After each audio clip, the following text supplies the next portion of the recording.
Hey, I'm Lindsay Lyman. I worked almost 12 years at Amazon and saw so many brilliant and successful overachievers burn themselves out and leave their jobs because they're so stressed and anxious. But guess what? Having a successful career does not have to be at the expense of your mental sanity and personal time. There's an easier way, and I can show you how. Let's do this. How's everybody holding up? I'm not gonna lie, it's been rough. But I'm making it. Okay, the cutest thing happened. I know no one cares about your kids, but I'm going to tell you about my kids for a hot second because it made me laugh. So my kids know that when my door is closed, I'm either recording a podcast or I'm on a client call. That basically means like I'm working. You got to leave me alone. The other day, I was on a coaching call with a client and I can hear something being slid underneath the door. So I finish up my call. Anyways, I go over and I look, and my 8-year-old had slid a little message for me under the door, and I was dying. It was the cutest thing. Go find me on Instagram, Lindsay Lyman Coaching. I'm going to post a picture of it there, but it was the cutest thing. It was this handwritten note on a Ziploc bag with a Sharpie that says, mind you, this the spelling is terrible. But she says, "Can I have a muffin?" And then she put a checkbox yes and another checkbox no. And she slipped the Sharpie in the Ziploc bag. I just was like, oh, I love you. I love you.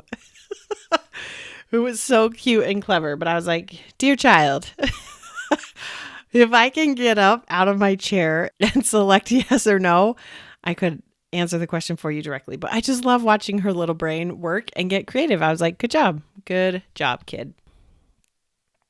Before I was at Amazon, I worked for a few different advertising agencies.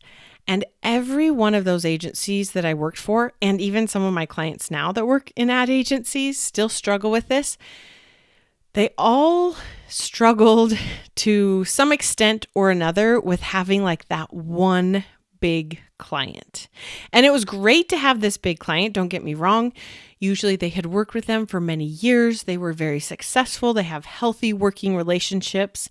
But the challenge for an advertising agency is if you happen to lose that client, because agencies come and go all the time, especially as leaders come and go, new leaders come in and they have their agencies they like.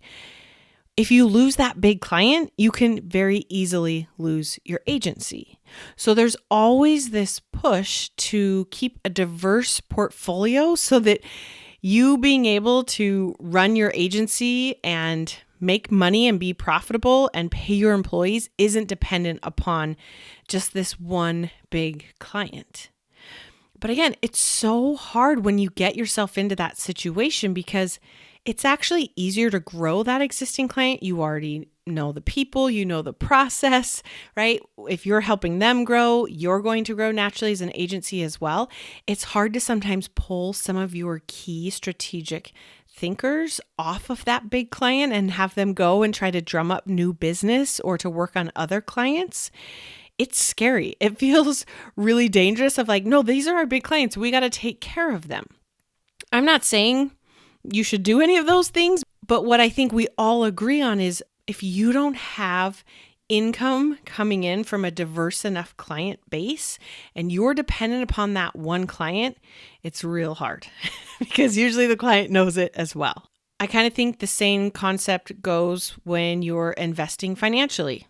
Side legal note, I'm not here giving you financial advice whatsoever, but it's pretty basic concept that people would agree with. It's safer to invest in more of a diverse portfolio. If you're going to take $10,000 and invest it, you're less likely to lose all of it if you invest it across the board into multiple different spaces. Okay. So again, there's this concept of diversifying and making sure that you're investing and growing and nurturing and getting rewards from multiple different places that you're not dependent upon one particular thing. You could look at we as humans in the workforce. It's the same concept, right? We want a diverse group of people, backgrounds, interests, experience, knowledge, insights. We want this because it helps prevent us from getting into that place of like group think where we all think the same and sometimes we miss the obvious thing, or we're not as innovative, or we're not as inclusive and not helping as many people as we could because we all think the same. I've seen companies struggle with this as well when it's a company where it's a very top-down leadership style and it's not really encouraged or welcome to disagree with leaders at the top, right? There's not a lot of diversity in strategy, in ideas, in people helping grow the business. So we think about this concept of growing and building and supporting things from many different sources. I want you to think about this in terms of feeling fulfilled and valued and motivated, okay? Because here's the thing. It's not your job's job to make you feel good. In fact, your job can't. It can't actually make you feel anything. How you're feeling about work, how you're feeling about your performance, how you're feeling about the time you're spending comes from the beliefs you have about it, whether it's good or bad or should be this way or shouldn't be this way. And that's great news because your job exists outside of you and is not in your control and has changed and is going to continue to change. But when you're able to believe many different things about yourself, about your job, that's one way you can help almost have a diversity of thoughts about your job to make sure you're able to feel valued and fulfilled and rewarded. It's pretty natural for us as humans to want other people to validate us, to help us feel fulfilled, to help us believe I'm doing a good job. I'm good enough. I'm good at what I'm doing. I'm helpful. This is a good thing. Especially in a work setting where we have managers and skip levels and executives, there's like people of authority. We tend to believe those opinions matter more. There's more truth behind them. If an executive says I'm doing a good job, then I'm going to be able to believe I'm doing a good job because they know, they're smart, they're better, they're more senior, they're more experienced, right? These are the beliefs and thoughts we have about it. So it's very common for us as humans to want to get that value and fulfillment from people at work, from deliverables, from KPIs. But I think it's also important for you to realize it really is all made up, right? This is my belief that serves me so well. Everybody's making it up. Some person with so many years of experience has said, this is how it should be. This is the right way. This is what's best. This is the data that backs it up. And everyone's like, oh yeah, we agree. Which is, again, totally fine. But I just want you to look at, are you putting all of your eggs in one basket when it comes to feeling valued and fulfilled in what you're doing as a human? It's a sign that you are expecting your value and fulfillment to come from your job if you find yourself working crazy hours, if you're struggling and tend to play in the perfectionist space, if you're obsessing over these like arbitrary deadlines and projects. I'm not saying we don't want to have integrity and feel pride in the work we're doing, but if you're doing it at the expense of your mental health, of time for yourself, of time outside of work, of taking care of your body, of sleep, of these things that we know you as a human are entitled to, then I think it's a sign you haven't diversified where you're getting value and fulfillment from. The other thing that's really fascinating to me is, again, naturally we as humans, we want to get that validation externally. We want someone else to tell us we've done a good job. I was working with one of my clients and they're on a performance improvement plan at a company that's a smaller company. It's a family-owned company, and they're kind of growing to the point where they just now have some HR representation. And I won't go into the details because it's not my story to share, but there's just some very drama, inappropriate things happening in the workforce where this person is basically getting whittled out and HR's here. Now they're following a formal process, but the things that have gone on are pretty ridiculous. And as I was working with this client to try to help them figure out, okay, what do they want? What do they want to get out of this? They were talking about how they're kind of struggling because they're really going above and beyond on trying to make sure that they leave things in a good place and putting together this big, huge strategy plan for this company that's like not even part of their job, but they just feel like I need to leave this in a good place. So as I was talking with them, I was like, awesome. Okay, well, tell me a little bit more. Why are we doing this? And they said, I want to feel valued. I want them to know I'm good at my job. I know what I'm doing. And when we questioned who's they, right? Who is it we're wanting to validate us? This client realized it was this terrible leader that they don't even really respect. I think it's a core part of us as humans. We will continue to seek validation outside of us. But when we don't have a diverse place of where we get validation, that's going to keep us in this cycle of trying to get it, even from people we work with that we don't respect. In this case, it was a sign that this person, they weren't doing their work to validate themselves. You've got to diversify. Where are you feeling fulfilled? Where are you feeling appreciated? Where are you feeling value? Remember, it ultimately comes from you, from your thoughts. So are you constantly seeking it from leaders? What are you doing to validate yourself? Make sure that you like you. You like who you're being along the way. Be proud of yourself. Be proud of how you showed up and remind yourself of this daily. Diversify where you're trying to feel fulfilled and value from. It's not just in the work you're doing. It can be from what other people say. When we believe them and we respect them, that is a place we can feel value and fulfillment from. It can also be from things you say to yourself every day. I work with thousands of people that are struggling in their career. The most common thread I hear among all of them is some form of they want to feel valued and appreciated. And I'm like, great. But guess what? It doesn't just come from your job. It doesn't just come from the leaders at your job. Let's diversify where we get value and fulfillment. A part of your brain, the limbic system, this is the part that kind of contains your brain's reward circuits that, in a very simplified format, they link to our brain structures that control and regulate our ability to feel pleasure. So the better something feels, the more we want to repeat it.